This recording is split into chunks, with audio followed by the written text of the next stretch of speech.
All right, so today we are going to start with mechanical properties of fluids.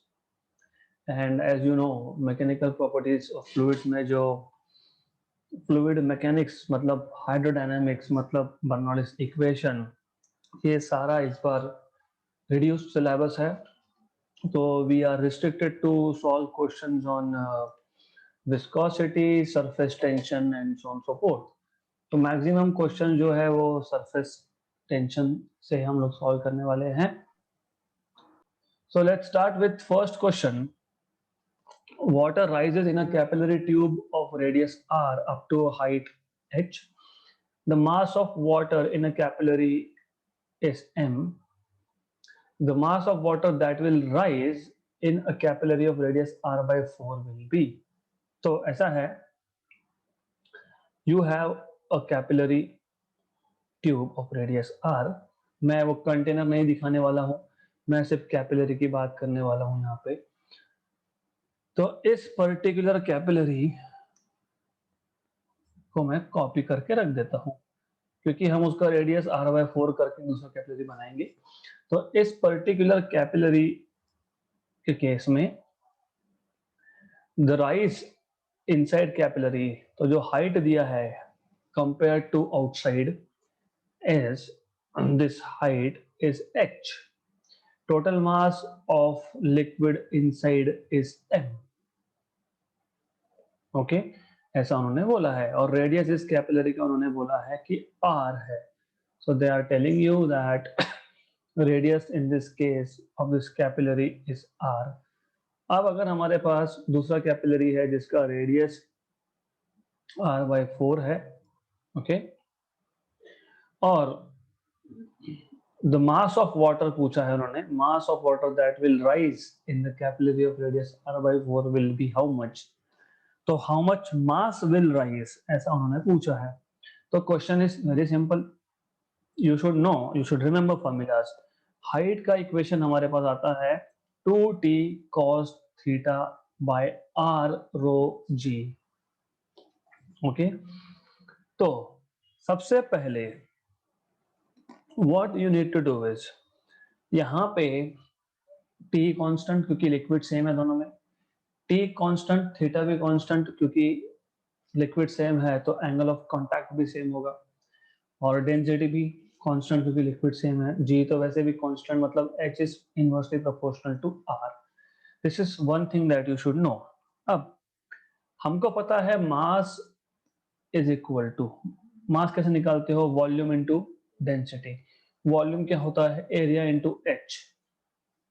Area into h into density.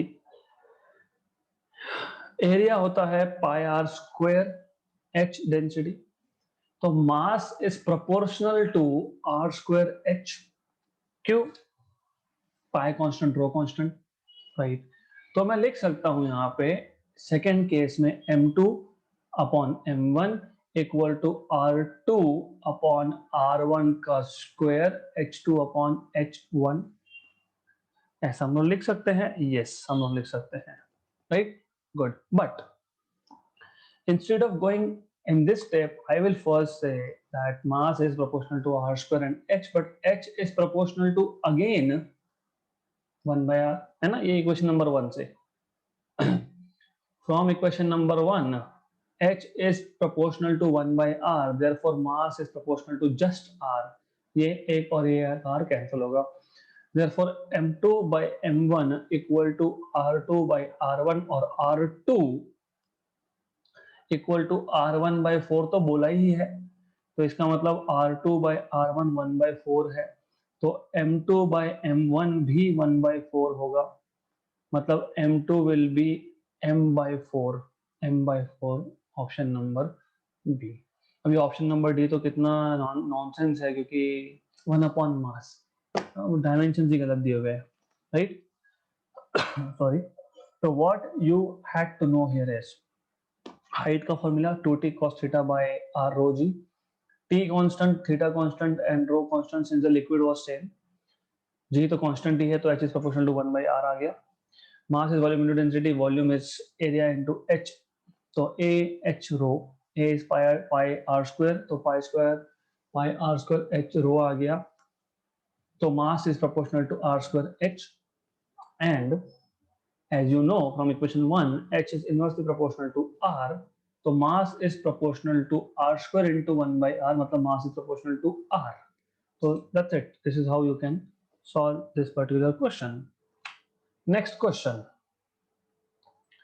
a small metal sphere of mass capital M density d1 when dropped in a jar filled with liquid moves with terminal velocity for some time.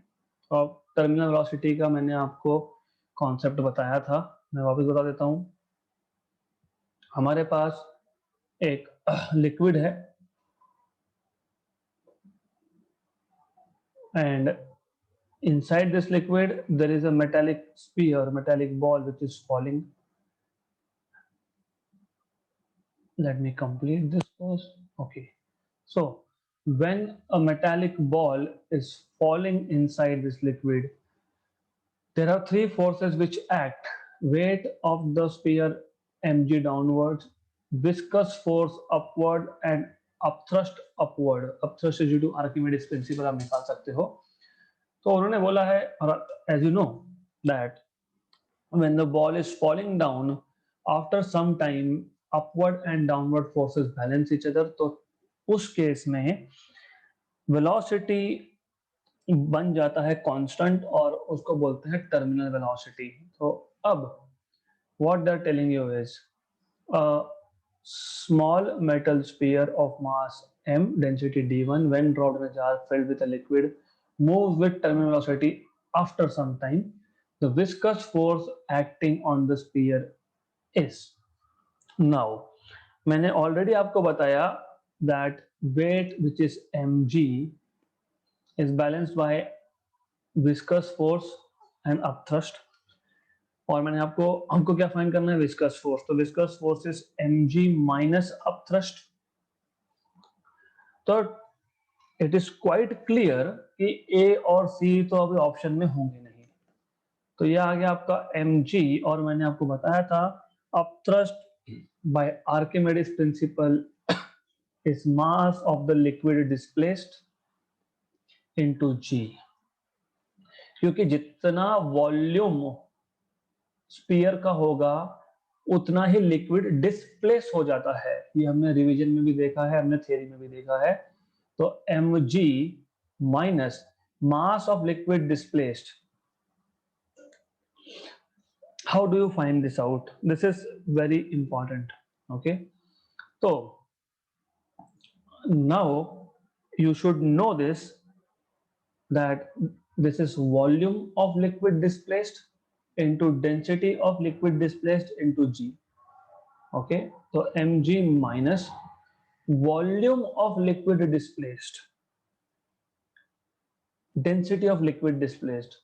तो volume of liquid displaced उतना ही होता है जितना volume sphere का होगा, है ना. अगर इस स्फीयर का वॉल्यूम vs है, तो जितना वॉल्यूम स्फीयर का है उतना ही वॉल्यूम लिक्विड का डिस्प्लेस हो जाएगा. क्यों? पहले बॉल अंदर नहीं था, अभी हमने बॉल अंदर छोड़ दिया तो लिक्विड डिस्प्लेस हो गया. Into density of liquid displaced into G. तो mg minus volume of sphere. What is volume of sphere? नहीं, what is volume of sphere in terms of its mass? What is density? Density is mass upon volume.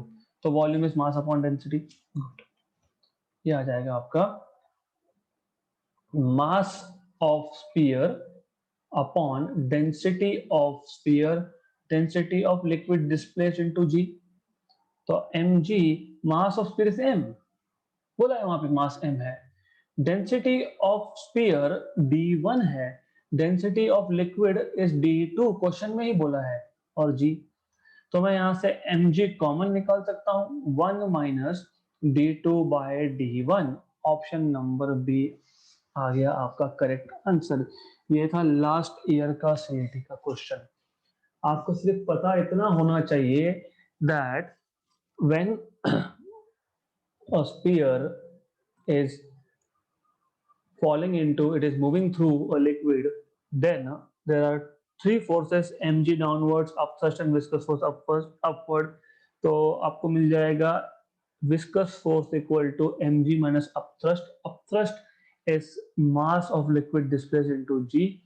Mass of liquid displaced is volume of liquid displaced into density of liquid displaced. Volume into density, लेकिन कितना liquid का volume कितना displace हुआ, जितना spear का volume था। मैंने बड़ा बॉल डाल दिया तो ज्यादा वॉल्यूम डिस्प्लेस हो जाता। गुड, तो that is volume of sphere. मैं लिख देता हूं यहाँ पे चाहिए तो, for your understanding, that volume of liquid displaced is equal to volume of sphere, and then volume of sphere is mass of sphere by density. और आपको डेंसिटी d1 बोला है स्पीयर का और लिक्विड का d2 बोला है। सब्स्टिट्यूट करो, सॉल्व करो, दैट्स इट, तो मिल गया आपको what is viscous force. Next question, two small drops of mercury each of radius r coalesce to form a single drop, large single drop. The ratio of total surface energies before and after the changes. सबसे पहले you need to understand, दो small drop है, दोनों का radius मैं मान लेता हूं, this is a small drop of radius small are.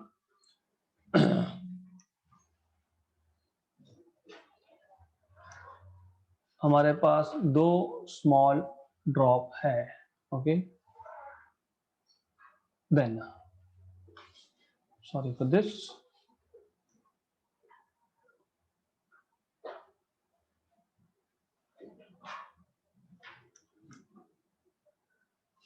Okay, तो ये दो ड्रॉप कंबाइन होके एक बड़ा ड्रॉप बनने वाला है ऑफ रेडियस कैपिटल आर।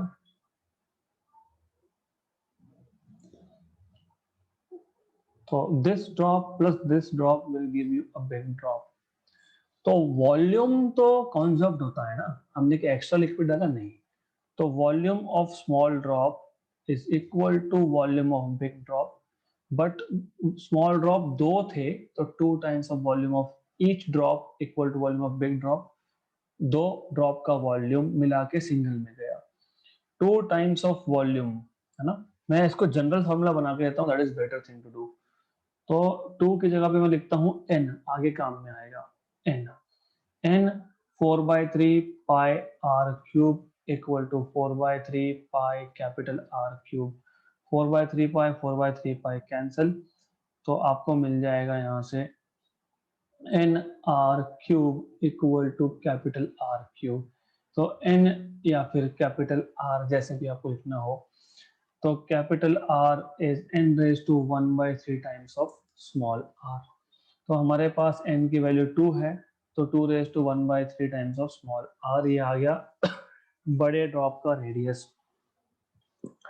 आपको क्वेश्चन में ये पूछा है what is the ratio of total surface energy before and after change.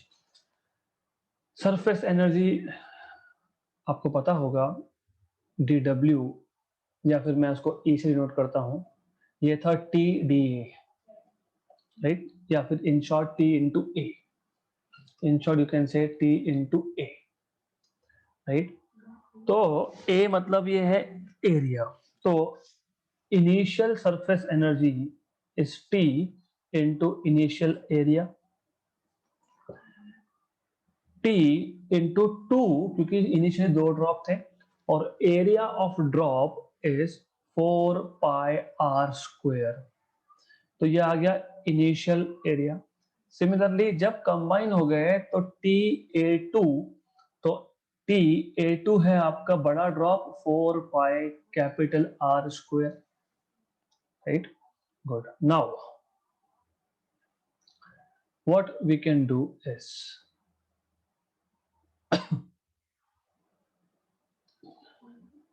E1 by E2 कर लेते हैं, हमको रेशियो पूछा है ना, E1 बाई E2 कर लेते हैं।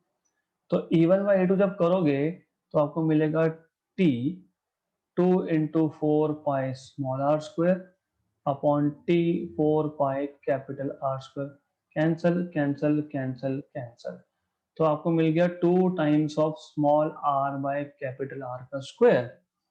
लेकिन यहां से मुझे दिखता है that small r by capital R is 1 upon 2 raise to 1 by 3। तो ये 2 1 अपॉन 2 रेज टू 1 बाई 3 का स्क्वायर आ गया, राइट। तो ये आपका आ गया 2 अपॉन 2 रेज टू 2 बाई 3, ये ऊपर जाएगा। तो 2 into 2 raise to minus 2 by 3, मतलब ये आ गया आपका 2 raise to 1 minus 2 by 3, 1 minus 2 by 3, मतलब ये आ गया आपका 2 रेज टू 1 बाई 3। तो 2 raise to 1 by 3 is to 1।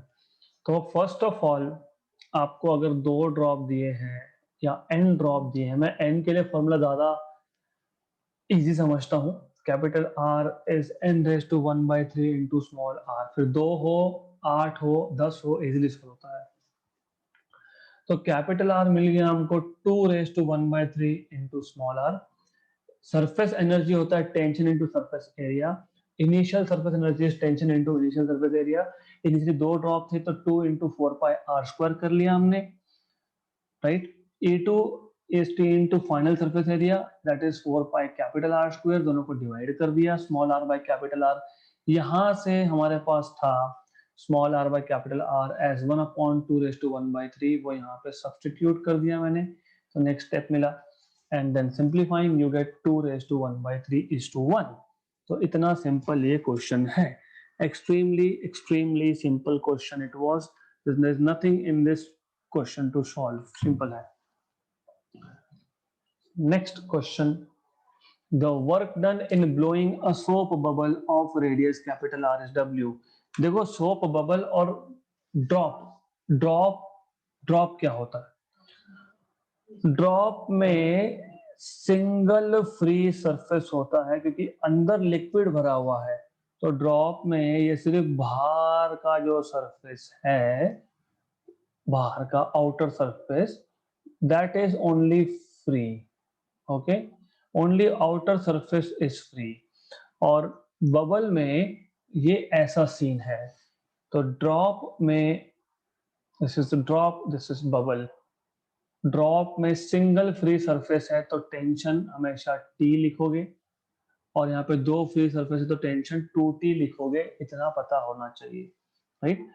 अब work done in blowing a soap bubble जब बोला होता है, मतलब पहले बबल नहीं था, इनिशियल एरिया 0 था। क्यों? क्योंकि वापस फिर वही वर्क डन, वर्क डन मतलब surface energy, that is TdA, है ना। जब पहले था ही नहीं, पहले था ही नहीं, तो T final area minus initial area ऐसा लिखते हो। जब इनिशियली था ही नहीं तो फिर हम लोग ये लिखेंगे नहीं, क्योंकि इनिशियली बबल नहीं था। तो anyways I will write down work done is given by, work done is given by, क्योंकि W है यहाँ पे, तो W is T into A, और A is 4 pi R square। W2 ये W1 है, which is W of course, W2 will be T 4 pi 2 R square, क्योंकि उन्होंने बोला है work done in blowing a bubble of radius 2R, तो सिर्फ 2R का स्क्वायर होगा, दैट इज 4 पाई T, वापस से इसका स्क्वायर मतलब 4R स्क्वायर। तो मैं इसको लिख सकता हूँ 4 आउटसाइड 4 पाई T R स्क्वायर, लेकिन 4 पाई T R square equation number 1 से W है, तो 4W आपका आंसर आएगा, option number C। So work done in blowing a bubble of radius 2R is 4 times, okay? या फिर मैं इसकी शॉर्टकट ट्रिक बताता हूँ आपको। शॉर्टकट ट्रिक ये है, क्योंकि बबल है और लिक्विड चेंज नहीं किया, तो work done directly proportional to area directly proportional to R square. तो W2 by W1 directly R2 by R1 का स्क्वायर, ये शॉर्टकट ट्रिक है, ओके। तो इस केस में W2 by W1 will be R2 by R1, R2 is 2R by R1 is R square, तो directly आ गया 4, तो W2 is 4 times of W1, ऐसा भी आप कर सकते हो। So yes, that is correct, that for bubble you have 2, that is okay, 2 2, तो यहाँ भी 2, फिर यहाँ पे भी ये 2 into 4 मतलब बेसिकली ये 8 हो जाएगा. ओके, तो it is okay if I can just put 2 here, तो यहाँ पे भी मैं 2 into कर लूंगा तो एक ही बात हो जाएगी. Oh doesn't matter really. हाँ, तो it is still going to be the same. तो ठीक है, बबल है तो 2 से मल्टीप्लाई कर लो. Okay, done. Next question. A square frame of each side L is dipped in a soap solution and taken out. The force acting on the film formed is. ये question तो theory में हम जब surface energy का formula derive करते हैं तो उसमें यही आता है.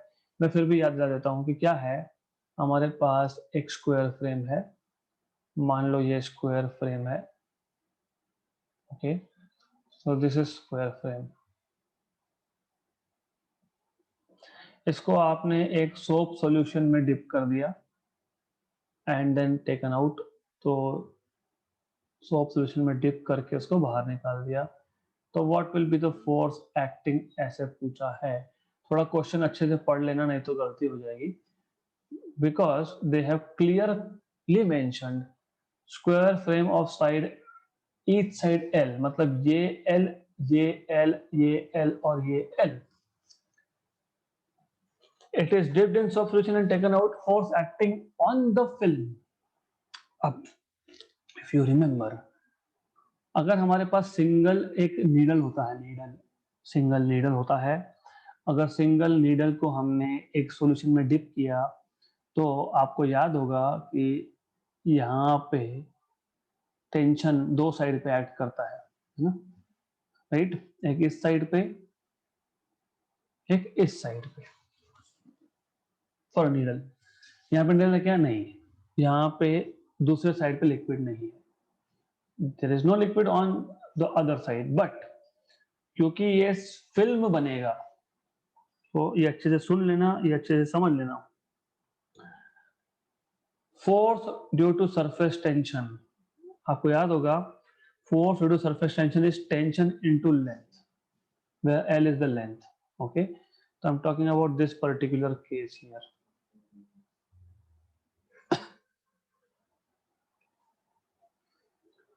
So force due to surface tension is tension into length.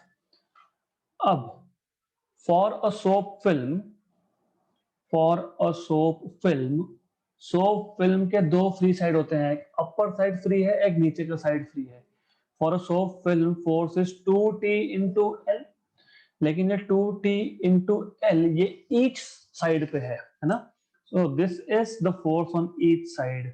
This is the force on each side. Yes, on each side.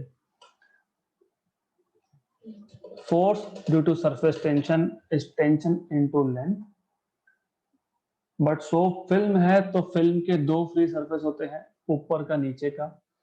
तो force in this case is 2TL और ये ईच साइड पे है. Therefore force on all the sides, मतलब square frame की बात कर रहा हूं, स्क्वायर फ्रेम की बात कर रहा हूं, is equal to 4 into force on each side. तो 4 into force on each side is 2TL, मतलब 8TL is the total force due to surface tension. Easy है. F इक्वल टू TL, ये definition है.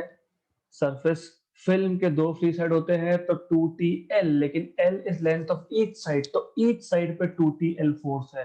तो स्क्वायर के चार side होते हैं तो 2TL इंटू 4 मतलब 8TL. Next question. Two spherical raindrops reach the surface of Earth with terminal velocities in the ratio 16:9. The ratio of their surface area. तो एक ड्रॉप और दूसरा drop both are reaching the surface of earth with vt, terminal velocity is basically का ratio, तो v1:v2 बोल रहा हूं मैं, v1:v2 that is 16/9 ratio of surface areas. तो how you are supposed to do this is simple. आपको terminal velocity का equation पता होना चाहिए. टर्मिनल वेलोसिटी जो मैंने अभी अभी बताया इस क्वेश्चन में, ये सारा सॉल्व अगर आप कर लोगे ना, मतलब विस्कस फोर्स के लिए भी आपको सब्स्टिट्यूट करना पड़ेगा. तो विस्कस फोर्स होता है 6π/8rv from Newton's law of viscosity. तो आपको याद होना चाहिए mg wait, viscous force 6π/8rv और प्लस अप थ्रस्ट मैंने अभी अभी फाइंड किया, वो तो मैं लिखूंगा नहीं. तो ये सब सॉल्व करने के बाद आपको टर्मिनल वेलोसिटी vt मिलता है 2/9. यहां पे चालू हो जाती है गड़बड़. क्यों? क्योंकि यहाँ पे दो डेंसिटी है. तो कभी भी याद रखना, अगर एक मेटालिक स्फीयर लिक्विड से पास हो रहा है तो मेटालिक स्फीयर का डेंसिटी ज्यादा है, तो डेंसिटी ऑफ मेटालिक स्फीयर या फिर density of sphere that is falling, है ना. तो यहाँ पे कौन फॉलो होता? ड्रॉप. तो density of drop minus density of liquid through which the ball is falling. मैं वापस बता रहा हूं, मैं आपको यहां ले जाता हूं वापस से. ये टर्मिनल वेलोसिटी का इक्वेशन आपके पास आता है, it turns out to be 2/9r², rho, where rho is density of this ball and sigma is the density of liquid. Rho minus sigma g by eta, where eta is coefficient of viscosity of liquid. ये आपको पता होना चाहिए, right. अब जब rain drop जब fall होगा तो रेन ड्रॉप तो एयर से फॉल होगा, तो density of air into r² into g upon eta air, right. This is what you should no. अभी दोनों के दोनों ड्रॉप लिक्विड्स के हैं, सेम लिक्विड के वाटर के हैं, मतलब डेंसिटी सेम है. दोनों के दोनों ड्रॉप एयर से फॉल हो रहे हैं, मतलब डेंसिटी ऑफ एयर भी सेम है, मतलब ये भी सेम है, मतलब ये भी सेम है, सब तो सेम ही है, राइट. करेक्ट. तो हमको मिल गया यहाँ पे कि terminal velocity is proportional to r² because everything else is constant. Good. और हमको ये भी पता है कि surface area is proportional to r².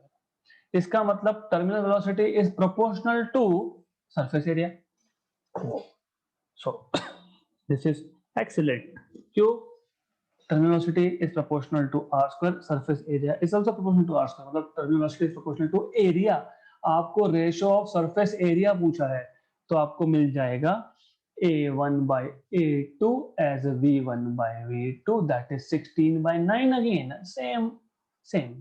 Option number C. So this is how you can solve this particular question. Next question. Water rises up to a height h in a capillary tube on the surface of earth. The value of h will increase if the experimental setup is kept in a lift going up.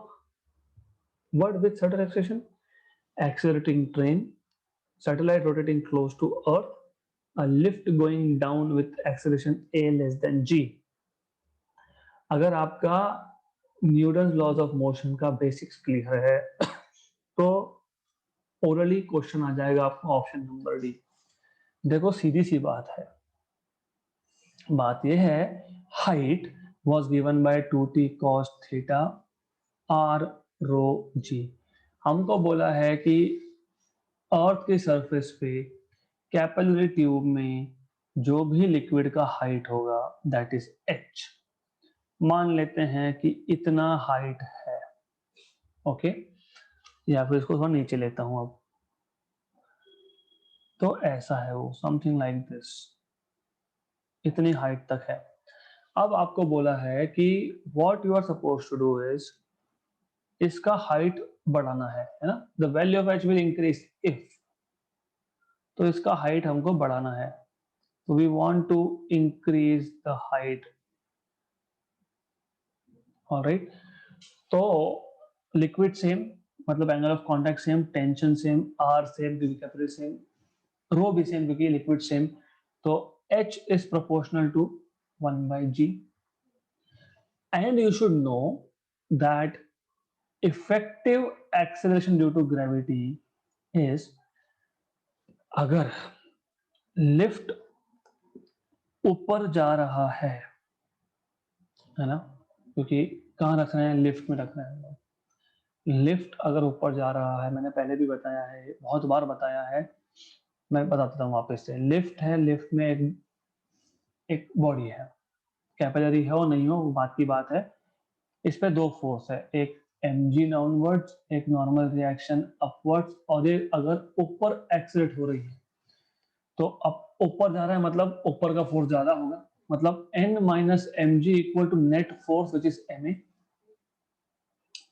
देखो एक force ऊपर है एक नीचे है, lift ऊपर जा रही है मतलब नेट फोर्स ऊपर की डायरेक्शन में है, तो मैं upward force minus downward force equal to net force ma लिखूंगा, क्योंकि लिफ्ट ऊपर जा रही है। लिफ्ट अगर नीचे आएगी तो आप लिखोगे mg minus n equal to ma। तो जब लिफ्ट ऊपर जा रही है इस केस में आपको n equal to m a plus M G, a plus g मिलेगा for upward motion if the system is going up. Similarly if the system is coming down, तो उस केस में sorry, the only change that you will have is this. तो यहां पे system नीचे आ रहा है मतलब नेट फोर्स नीचे की तरफ है, मतलब mg minus N equal to ma लिखोगे, मतलब आप लिखोगे यहाँ पे mg minus ma equal to n, मतलब n equal to g minus a, right. Okay, तो you need to understand this thing here कि h और g इनवर्सली प्रोपोर्शनल है। हाइट बढ़ाना है तो जी कम करना पड़ेगा, जी कम करना पड़ेगा मतलब बीच में माइनस साइन आना चाहिए, ऊपर प्लस है। If you look here you have M G plus A, so effective G when the lift is coming down is g minus a, for lift going down effective G is g minus a और h inversely proportional है, तो since g decreases hence h increases, ये important है, हो गया।